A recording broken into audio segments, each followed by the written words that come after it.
kutsusid sünnipäevale. Tore, et tulid. Sa oled ka üks selline hull nagu mina, et julgeb asju välja öelda ja... Mul on iga asja suhtes oma arvamus ja... Et Mati on nagu üks vähestest, kes selle hullul perioodil nagu julges minu eest ka nagu välja astuda, et selles mõttes nagu väga tänulik selle eest. Ja võib-olla räägidki nagu enda arvamust selle kiskjate teemadel ja just nagu huntide seisukohalt, et mis on sinu arvamus sellest kõigest? No esiteks, mis ma su kaitseks välja astusin, on see, et hunt on jumala ohutu liik. Ja juba ainuüksi see, mida ärritas, kuidas inimesed tungisid sinule vaimselt kallale, kuna nad pidasid hunti ohtlikuks. Hunt on Eesti metsa üks kõige ohutumaid liike. Ma võin seda kinnitada aastate pikkuse jalutamise käigu põhjal hunti näha Eesti metsas 10 aasta jooksul mina olen teda kohanud 2 korda või. Mis olukorras sa oled nüüd kohanud? See on puht juhuslik olnud, et kui ma olen näituseks liikunud ühelt objektilt teisele autoga, viimane võimalus hundiga kohtamisel oli siis, kui ma võtsin oma poja kaasa. Ta on nagu talisman mul. Ja siis hunt läks üle lageda põllu. Ja sellised hetked jäävad mällu, sest sa kohtad seda looma nii harva. Jah, loomulikult öösel kaamerad kõik filmivad ja kõike seda, et see emotsioon, mis hundi ümber käib, on paljuski lihtsalt mull, et sa ise näed ka seda, et inimesed, kuidas ütelda, vaimustuvad millestki, mida nad ei mõista. Et neil on sisse kodeeritud mingi informatsioon ja siis nad sellest vastavalt lähtuvalt. Sul on isa ja ilmselt ka võib-olla tema isa, aga ka sealt loodusega ja kuidas nende suhe nagu sellel huntidega või selle nende kiskjate teema, mis on nende arvamused, kas sa tunned mingisugust generatsioonide erinevust selle seisukohal või kuidas seda nagu vaatad? Ma oleks siinkohal hästi diplomaatiline, et ma ei saa ütelda, mida mu isa arvab või mida mu ülejäänud suguvõsa arvab, kes on kõik jahivad. Aga jah, ma näen, ma saan nii palju avada, et kui sa hoiad relva, siis see muudab su suhtumist loodusesse. Mina hoidsin vanasti relva, jahirelva ja mu suhtumine loodusesse oli siis teine. Kui ma panin jahirelva käest umbes 8 või 10 aastat tagasi, siis minu suhtumine loodusesse muutus aupaklikuks, austavaks. Ma tegin läbi mingisuguse rännaku, läbi loomi jälgides. Minu jaoks oli see vaimne rännak. Ja see on aidanud mul ka nagu loodust kaitsta ja hoida. Et ma olen näinud jahimeest, kellel ei olnud relva käes ja kes oli minu kümnik või ülemus ja tuli metsa kontrollima mu tööd, siis ma ei olnud veel looduskaitse. Tal käed värisesid, sest see lanku, mina läksin, ma ajasin 2 hunti sealt liikvele ja need jooksid talle mööda tast. Ja tal ei olnud relva ja käes ja ta värises üle kere. Ma küsisin, missugu juhtus, ta oli näost jumala valge ja Mati, hundid on metsas. Ma ütlesin, mis siis, et ma tean, ma ajasin nad üles. Ja see oli see moment, kus mul oli niimoodi, oot, tüüp on lasknud elus päris palju hunte. Ja kui tal ei olnud relva käes, siis ta värises. Et minu jaoks oli see niimoodi, et ma olen selle üle juurenud ja mõelnud aastaid, kuidas võimalik, et mingi asi annab sulle võimu tunde nii suure ja kui see ära võtta, siis hakkad loodust kartma. Et on väga häid jahimehi ja on ka neid jahimehi, kes tõesti, kuidas ütelda, kardavad loodust, kui neil ei ole enam võimu selle üle. Relv annab võimu, aga võta see võim ära, siis kaob ka arusaam, mis asi on looduskeskkond. Et mind see häirib. Ka diskussioonid Facebookis on alati emotsionaalsed ja enamasti lahknevadki sellelgi, et keegi on võtnud pähe, et hunt on halb. Et tegelikult see nii ei ole. Ja üks asi, mis mind väga huviga ootab, et kuna kevadeks on hundipopulatsioon väga minimaalseks, salaküttimine on olnud massiivne, mida Keskkonnaamet ei ole suutnud ohjata, pluss veel nüüd Keskkonnaameti ametlikkude lubade tõstmine.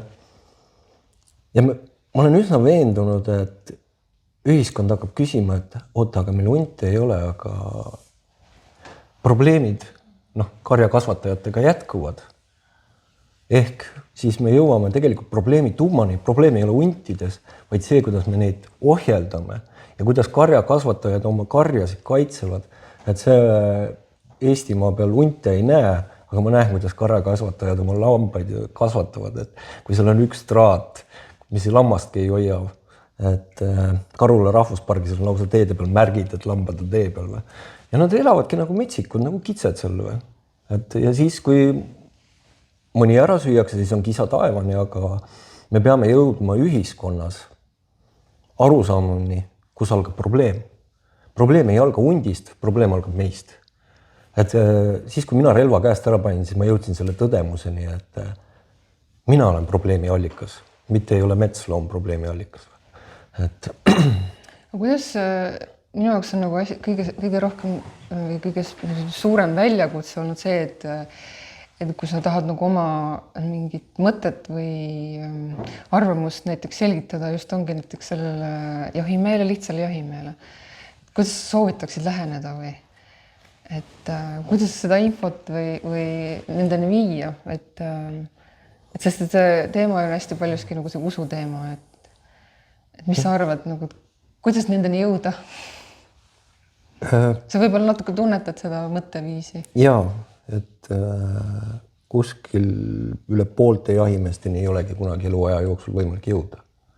See on välistatud, see on nende DNA-sse nii kodeeritud arusaam, et hunt on nende jaoks metsas konkurent nagu ka teisest jahipiirkonnast tulev jahimees, kui tuleb sala küttima.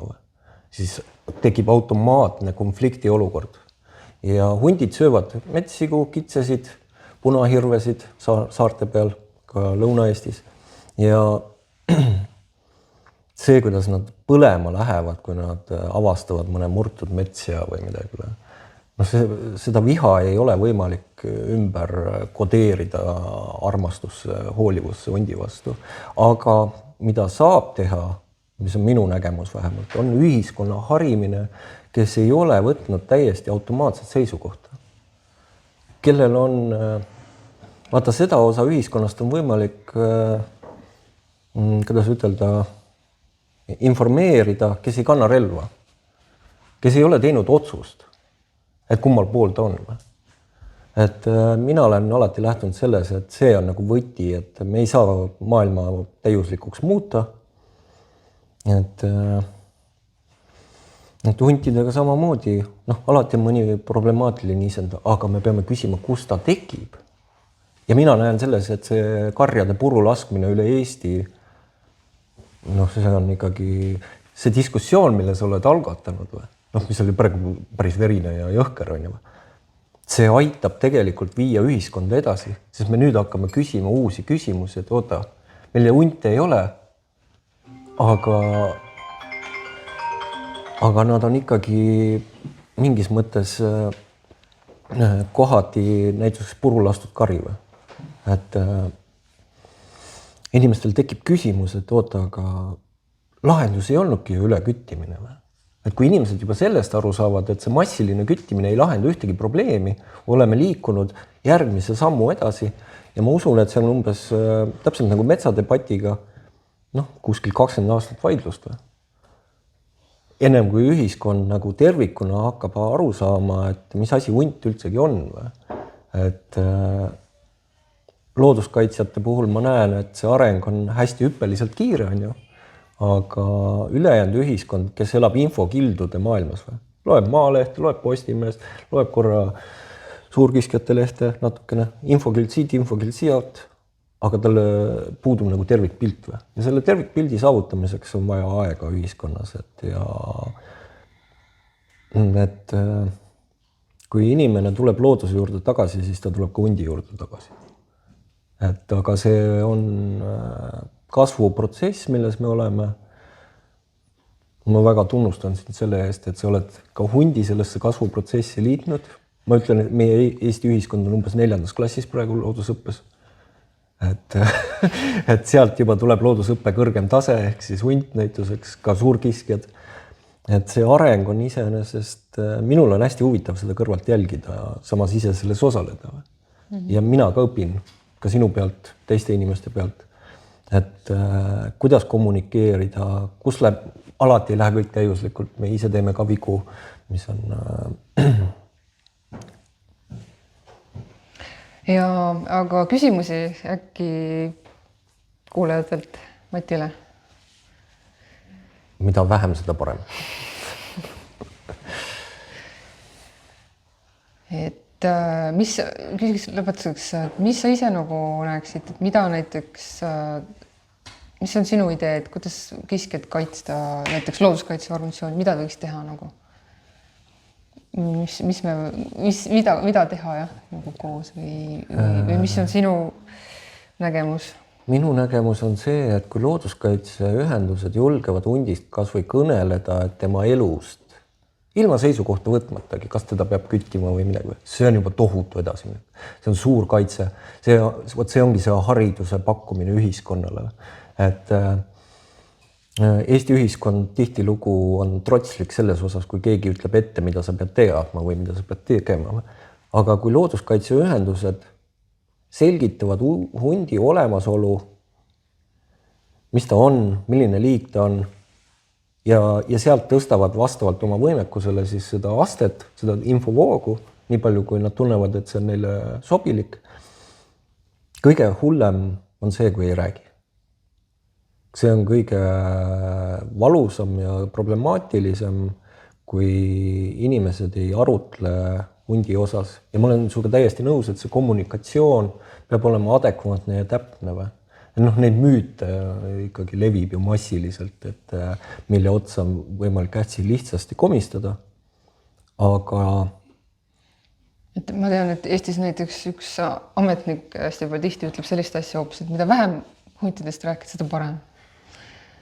See on, jah, ma tean, see on nende jaoks parem, selle ametnikul on see kõige mugavam ja see garanteerib, et keegi teda ei sõima ja ei karjuta peale. Et see paneb selle ametniku, ta paneb ennast kõrgemale tasemele kui elus loodus. Et ta kaitseb ennast läbi selle.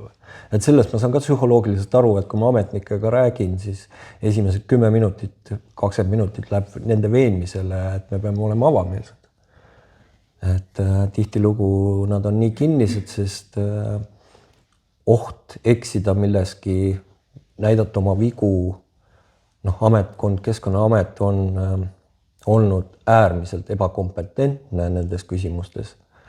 Et ma olen kuulanud Peep Männilit ja ma ütlen, need madalad juuksed, mis mul on, tõusevad püsti, et osa juttu on aktsepteeritav ja osa juttu on lihtsalt emotsionaalne vaht, et mis ei aita hundi kaitsmisele kaasa.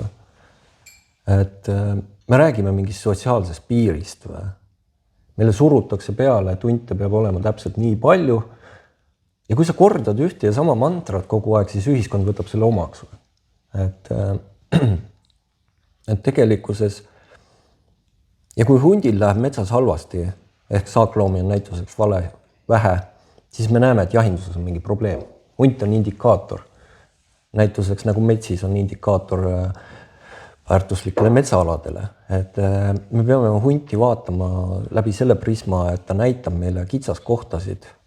Et ka kärntõues hundid näitavad, et meil on väikekiskjatega probleem. Et hunt on läbi aegade olnud hästi hea metsasanitaar, aga me oleme ta pannud sellise koorma alla, kus tema väike populatsioon lihtsalt ei suuda seda vastu võtta. Et mingis mõttes me oleme loonud käki ja siis ütelnud, et las hundid tegelevad sellega, mis on nagu täiesti naeruväärne, olgem ausad. Aga looduskaitseühendustele, ma arvan, et kõige ausam on see, et kõneleda jahindusest omale sobivas toonis. Et me ei saa eeldada, et kõik teeksid ühe kindla nägemuse alusel. Ma tean, et jahindus on äärmiselt ohtlik ka, et näituseks, miks Eesti ajakirjandus jahindust ei uuri, on see, et neid tapmisähvardusi tuleb lihtsalt ajakirjanikule kohe niimoodi. Üks ajakirjanik rääkis, hakkas siin uurima asja eelmine aasta. Ta ütles, et ta ei taha sellest teemast mitte midagi kuulda, sest teda ähvardati lihtsalt nii tohutult palju. ja see on praegu 21. sajandis. Isegi metsamehed metsas on palju viisakamad, kui nad on jahimehed näituseks Eesti ajakirjanduse vastu. Et meil on tegelikult maha vaikitud vaiba alla maetud probleem, mida keegi ei taha puudutada millegi pärast. Ja mida sina oled teinud? Sa lõikasid selle vaiba pooleks, sa raks, mis siin kõik all peidus on. ja see on väga julge samm, et seda ei ole julgenud väga palju teha, aga keegi pidi see esimene olema. Et selles mõttes, et ja aja jooksul inimesed liituvad, et su toetajaskond kindlasti suureneb ja paratamatult jääb ka mingi osa see, kes ei hakkagi kunagi toetama. Et jahindus on kriisis, nad on omavahel tülis. Praegu käib seal meeletu võimuvõitlus, mis saab aastal 2031 lausa verise andmise välja, sest suur ärimehed on otsustanud jahinduses teha turismiäri. Et me peame hakkama probleemidele ausalt otsa vaatama. Et riik on looduskeskkonna küsimustes peitnud pea liiva alla, et seda vaadata, kuidas riik väriseb oma riigis toimuvate sündmuste pärast, kas siis kompetentsi puuduse tõttu või lihtsalt selleks, et mitte kuhugile konflikti sattuda, on lihtsalt ebameeldiv ja vastik. See oli ka üks põhjus, miks minust sai looduskaitsja, et kui RMK ei lubanud mul kord ühte sarapuu põõsas ka alles jätta metsa, siis mul ikka lõpuks viskas nii üle, et küsiks siia jahindusplokki juurde selle, et kas tegelikult on võimalik kaitsta ja päästa suurkiskjaid niimoodi, et ei lõpeta ära ka põtrade ja kitsede jahti? Põtrade ja kitsede jaht, siin peab olema niimoodi, näituseks kitsede jaht tuleks mandri peal kindlasti, ma ütleks, et 90% ulatuses kindlasti ära. Võib-olla see 10% kuskil on, kus on kitsede arvukus mingi imeväel säilinud. Kuigi ma ei tea ühtegi isiklikult, ma ei tea ühtegi piirkonda, aga ma ei tea terve Eesti seisukohta. Põtradega, kui minu teha oleks, siis kühvelsarvedega põtrade laskmise ma keelaks 20-30 aastaks ära. Et see ei tuleks nagu üldse kõne alla. Ja teine, kui põtrasid üldsegi, see laskekvoot peab olema ülimalt minimaalne ja valikuliselt kõige nõrgemaid professionaalne jahipidamine. See, et praegu see, mis metsast välja astub, see tuld saab ja see olukord, mis toimub RMK jahimaadel, mida nüüd on üritatud nagu korrastada, et lastakse ka tiineid põtrasid ja mis vanasti siin toimus. Et meil on neid probleeme nõnna palju. Põdrad ei kadunud karude ja huntide tõttu, põdrad kadusid salaküttimisel tõttu. Et see on osa, mida me ei arvesta uluki fauna reguleerimisel. Ja meil ei ole tehtud mitte ühte ainsat uurimistööd, mis uuriks salaküttimise mastaapi ja ulatust. Et kui sul on metsas pea 10 000 jahimeest, pagan küll, mina ületan ka kiirust, kuigi ma olen üsna seaduskuulelik, aga seal on 10 000 meest, kes on ilma igasuguse valveta. Ja endise jahimehena ma tean väga hästi, et nii kaua, kuni sa tegutsed oma jahipiirkonna sees, mis on sõprusringkond, nii kaua on kõik lubatud. Kui aga lähed kellegi teise jahiterritooriumile, ma tean mitmeid juhtumeid, kus on jäänud mitmed jahimehed, näituseks Hiiumaal salaja hirvesid käinud laskmas, tulnud mandre pealt, mis see on, neid seal nii lihtne lastava. Need võetakse kohe kinni või? Enamasti klaaritakse arved ise omavahel ära, nad maksavad selle kinni, ühtegi keskkonnaametnikku ei teavitata. Aga kui on oma jahimees, siis pool hirve mulle, pool hirve sulle, niimoodi see sõpruskond käib. Ühest küljest on see julgeolekuliselt on hea, et on olemas sellised sõprusringkonnad, kui peaks midagi väga halvasti Eesti riigis toimuma ja mingi konfliktne olukord tekkima. Aga kui me vaatame looduskeskkonna koha pealt, siis see on väga ohtlik ja see on viinud meid praegusesse olukorda. Et me kõik teame, kus pargitakse salakütitud ilvesed ja hundid ja karunahad ja ma olen seda 10 korda käinud Keskkonnaametis rääkimas, et nendes kohtades pargitakse. Ja nemad ütlevad, Mati, nad on liiklusõnnetuses hukkunud, nad ütlevad meile, ma ütlesin, mind ei huvita, kas nad on liiklusõnnetuses hukkunud või mitte, see on nende, nagu üteldakse, et teil on võimalik kogu see kupatus, siis see on pudelikael, parkimistöökodad, kus topisid tehakse, need on pudelikael ja 10 aastat ma olen võidelnud Keskkonnaametiga, et see pudelikael kinni tõmmatakse. Vähemalt Eesti riigis. Läti, Leedu sinna meie võim ei ulatu, aga 10 aastat ei ole võtnud mitte keegi midagi ette. Et siis, kui see suur hundimöll käis, siis jahimehed helistasid mulle ja nad rääkisid, kuidas nad ilveseid salakütivad ja ma küsin, lund ei ole. Kellel seda lund tänapäeval vaja? Rajakaamerasse tuleb pilt, koer järgi, ilves puu otsas. Ja siis päris mitu jahimest ütles ka, et pudelikael on parkimistöökodad. Metsast te meid kätte ei saa. Aga võtke parkimistöökojad ette, siis saab kogu selle süsteemi teada. Aga jah, et põhimõtteliselt ma täiendan seda vastust sellega ka, et selle, nagu me teame, et selle sõraliste jahiga me tegelikult reguleerime neid kiiskeid ka, et loomulikult on sõraliste kaitset samamoodi. Ja pole üldse välistatud, et üks päev me peame ka kohtusse minema, ma ei tea, põtrade kaitseks, kui olukord nagu selliseks läheb. Aga ma usun, et selles mõttes, et nagu Mati... Tõmbame otsad kokku. Nagu Mati näitel on täitsa näide olemas, et jahimees saab looduskaitse, siis mul nagu usku ikkagi on. Ei, kindlasti Eestis on palju häid jahimehi, aga nemad kardavad. Et ületada oma hirmufooni, selleks on vaja ikka mingi väga suuri emotsionaalseid samme endast teha. Et aga tänapäeval ma olen ühes asjas täiesti 100% veendunud, sa võidad nagu nii, sina, ma mõtlen oma hundi teemal. Aga kuna see täpselt juhtub, seda on raske ütelda, et praegu läheb huntidel veel halvemini, see on selle protsessi osa, et jahimehed elavad oma viha, mida nad ei saa hundikaitsjate peale välja elada, nii tohutult elavad huntide peale välja. Aga see ka aja jooksul lahtub, et see on lihtsalt inimestel emotsionaalne seisund, et see aasta oli tõenäoliselt kõige hullem, sest see sai alguse, aga nüüd edasi läheb rahulikumaks. Et ma täitsa usun, et eestlased on tegelikult väga rahulik rahvas ja kui nad oma auru välja lasevad, siis hakkab nagu see diskussioon ka pihta. Et selles mõttes soovin kõigile edu omalt poolt. Aitäh sulle ja sulle ka palju jõudu, et väga vahva, et sa sellise innuga ja kirglikult metsakaitsega tegeled. Jõudu sulle! Aitäh!